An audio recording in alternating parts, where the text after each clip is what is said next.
السلام عليكم maanta muuqaalkeena waxaan ku sharxi doonaa qaybtii labaad ee filimkii X-Men haddii aad soo daawarin qaybtii hore waxaan ku soo dhigi doonaa dhanka description-ka haddii ay tahay markii kugu horeysay oo aadna soo booqato nagu soo biir si aad ugu mid noqoto asxaabteena qiimaha badan muuqaalkana noo socodsi oo noo laagare waxuu inoo marayay muuqaalkii hore in xabsiga lagu xiray ninkii Magneto ahaa hadda waxaan aragnaa aqalka cad waxaana meesha ku nool madaxweynaha waddanka balse waxaa meesha yimid mid ka mid ah Montetuski wax uuna soo weeraray dadkii ku noolaa meesha wax uuna baabiyay dhammaan askartii joogtay aqalka cad wax uuna rabaa inuu weeraro Montetuskan madaxweynaha waddanka laakiin intuusan gaarin madaxweynaha askartii joogtay meesha ayaa weerar ku soo qaaday midaasi ma aysan joojinin wax uuna dul yimid madaxweynihii balse askartii ayaa soo weerartay meeshaas ayuu ku baaba'ay Montetuski hadda wax uu qof walba dareemaya cabsi maadaama Montetuska uu noqon karo mid khatar ku ah naftooda mana habboona in bini'aadamka ay la noolaadaan Montetuska qaybtii koowaad waxaan ku soo aragnay markii ay kulmeen Professor X iyo Wolverine waxa uu sheegay Professor X ninkii Wolverine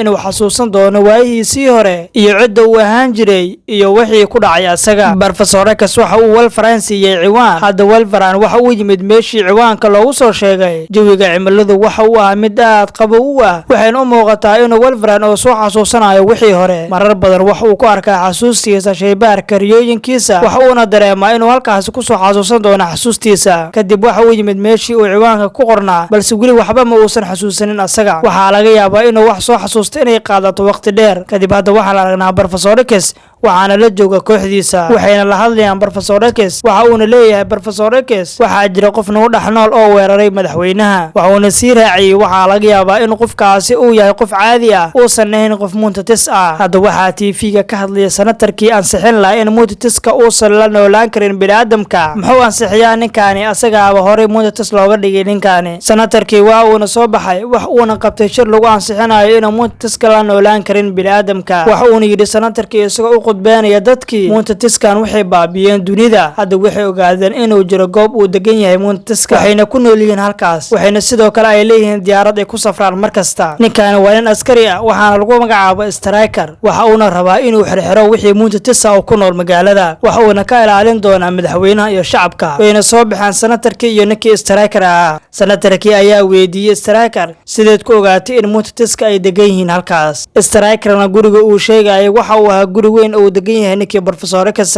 senatarkii ayaa mar kale weydiiyay sidaas ku garanaysaa guriga Professor X ninkii Striker ayaa ku yiri Magneto ayaa ii sheegay arrinkan waxa uuna ninkii soo aadaya dhankii Magneto waxa uuna bilaabayaa inuu jir dilo waxa uuna weydiinayaa ninkii Professor X meeshuu degan yahay iyo meesha laga helo waxa uuna leeyahay waxaan rabaa inaan halkaas aado kadib Magneto ayaa ku yiri waan kuu sheegayaa gurigiisa iyo meesha uu degan yahay asaga sababtoo ah waaba cadowgiisa horey ma maqli jirtay cadowgaada cadowgiisa waa saaxiibka dhinaca kale waxaan aragnaa in goobtii Professor X uu yimid ninkii Wolverine ugu horeyntii waxa uu la kulmay gabadhii iyadoo yeelatay saaxiib kale marka hore Wolverine waxa uu dareemayaa xumaan balse hadda waaba caadi hadii ay saaxiib samaysatay isagoo ku fikirayay midda waxa uu u yimid Professor X waxa uu ku yiri waxaan aaday meeshii aad ciwaankeeda i siisay mana jirin wax aan soo xasuustay aniga waxa uuna Wolverine halkaas ku arkay asxaab kale asxaabtaani joogtay meesha waxaa lagu magacaabaa Cyclops iyo Dufan waxayna yiraahdeen iyagoo Wolverine hadlaya waa doctor sidoo kale qofka soo weeraray madaxweynaha waxaana jiray qof soo weeraray oo doonaya inuu bedelo madaxweynaha kale oo naga caawiyo si aan ku soo helno qofkaasi Wolverine mar kale waxa uu tagay Professor X hadda waxay bilaabeen inay raadiyaan Montetuski soo weeraray madaxweynaha dhinaca kale hadda waxaan aragnaa ninkii senatarka ah sababtoo waxa uu la shaqeynayaa gabadhaani ka dambeysay in la soo weeraro madaxweynaha waxayna rabaan inay weeraraan ninkii Professor X ahaa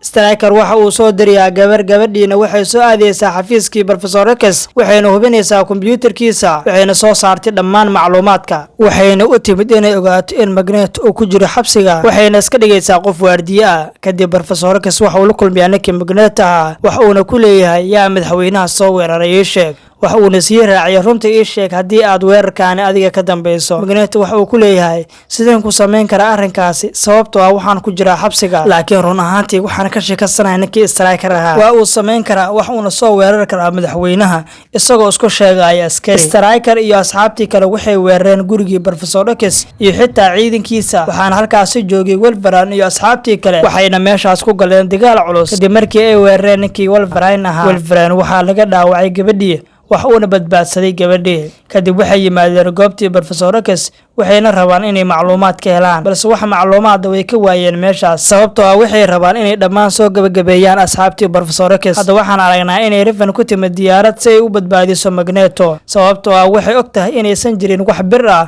oo ku wareegsan xabsiga. kadib si xigmadeysan ayay ugu timid waxayna cirbad ku dartay ninkii Magneto ahaa waxayna rabtaa inuu awood u yeesho inuu ka soo baxo xabsigan. waxa uuna bilaabay Magneto inuu weeraro waardiyaasha, waxa uuna kor u qaaday mid ka mid ah ilaaliyihii joogay meesha, waxa uuna haddana bilaabay inuu jijibiyo balaastiga xabsiga isagoo isticmaalaya birtii lagu duray asaga. hadda si fudud ayuu halkaas uga bixi karaa, waxa uuna ka soo baxay meeshii. Magneto waxa uu aadayaa inuu la kulmo Wolverine, waxa uuna la kulmayaa Wolverine iyo asxaabtii kale oo ahaa Monteteska. waxaana halkaasi joogay Montetes badan, waxaa kaloo jiray gabar lagu magacaabo Jean Grey, sidoo kalena waxaa meeshaasi joogay Monteskii soo weeraray madaxweynaha. waxayna qorsheynayaan inay mar kale weeraraan madaxweynaha iyagoo kooxdooda ku soo daray ninkii Wolverine ahaa, waxayna rabaan inay weeraraan gurigii Professor X. waxayna isku raaceen inay weeraraan gurigaasi, waxayna dejiyeen qaabkii ay ku soo weerari lahaayeen goobtaasi. hadda waxaan aragnaa ninkii Striker ahaa waxaana la joogta naag Montetes, waxaa kaloo meesha la jooga ninkii Professor X ahaa. waxa uu ku yiri Professor X ninkii Striker ahaa, ma waxaad ka fikiraysaa sababta aan halkaan kuugu yeeray? dhageyso, ma xasuusataa markii aad sameysay iskuulkii aad lahayd